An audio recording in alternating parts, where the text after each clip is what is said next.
A run machine and accumulator, a batsman to wear down the most wanted of bowling attacks.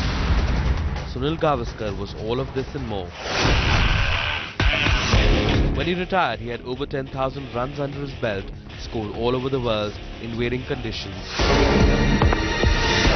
Some saved his team, some helped him cross milestones that lent him greatness.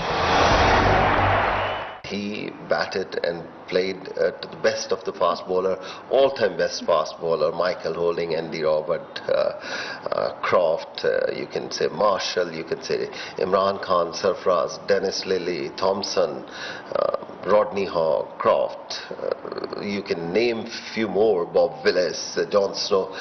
I think during that 70s to 80s he played, I think all-time great fast bowler played, and he got runs against everybody with so much conviction and so much with ease. Playing without helmet and dominating the world cricket in that era. I think it was great being an Indian. It was a journey that started in the Caribbean but fittingly ended at home. The gem of an innings against Pakistan at Bangalore and his last essay on a pitch that was no different. He stood his ground even as heads were rolling at the other end on a vicious turnout. There was no fairy tale ending. India lost the test and the series. But even in his last appearance in the test arena, he had proved that he was the only master. Well-timed shot, but he can't get past. But his last test innings was by no means an aberration. It was more the rule. Saving India the blushes was his holy mission, his crusade.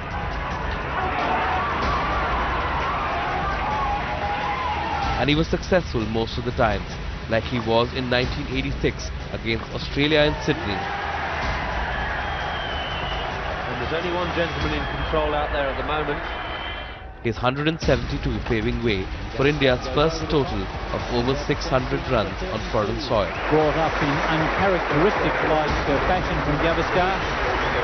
This followed his magnificent 166 not out at Adelaide in the same series, despite being retired hurt on 39, a blow that left his forearm incapacitated, but not his will and determination.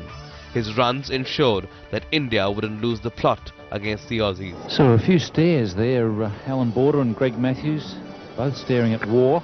But the most enchanting of Gavaskar's duels were against the West Indian pace battery.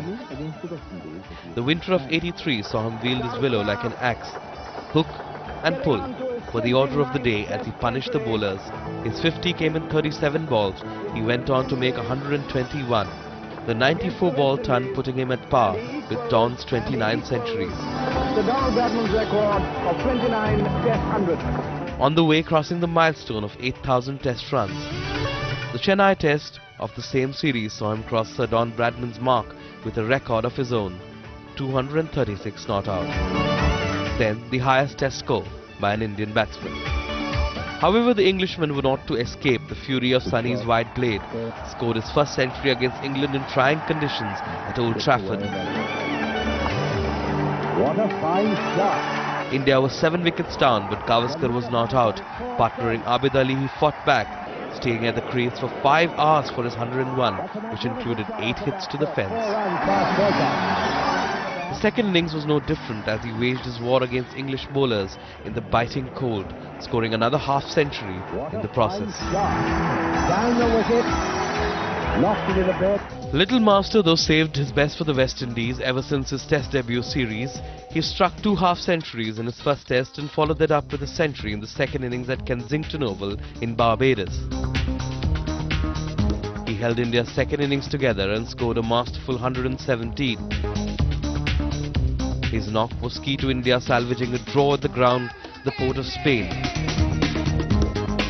So he saw his true genius as he hammered a century and a double century in the last Test of the series, becoming only the second batsman in history to achieve the feat.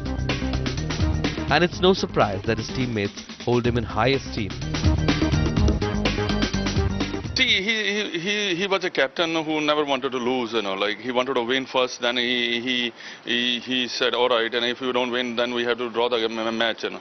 So, you know, like that, in a way, that's a great thing, you know. You don't want to, is the person you don't want to lose, that means he's always wanted to win the game. 125 tests, 10,000 plus runs are not mere numbers to define the legend of Sunil Gavaskar,